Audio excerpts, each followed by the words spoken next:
I built a pricing page that increased conversions without changing price. I didn't change the price. I changed what the price meant. Most founders treat pricing problems like math problems. If conversions are low, they discount, add cheaper plans, or lower the number. I have a little secret for you. That's rarely the issue. Pricing isn't about the number, it's about context. People don't react to price in isolation. They react to what it's compared to and what it unlocks.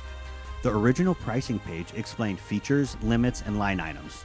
It answered what you get, but ignored why it even matters. So I reframed it. Instead of leading with features, each plan was anchored to a use case, a stage of growth, a clear outcome the buyer already wanted. The price stayed the same, but the meaning changed. The decision became easier. Buyers could see themselves in a plan instead of comparing columns. I also removed friction, fewer choices, clear defaults, one recommended option aligned with the most common buyer intent. Here's the takeaway. If your pricing page isn't converting, don't change the price. Change the story around it, because people don't buy numbers, they buy clarity. Want to know more?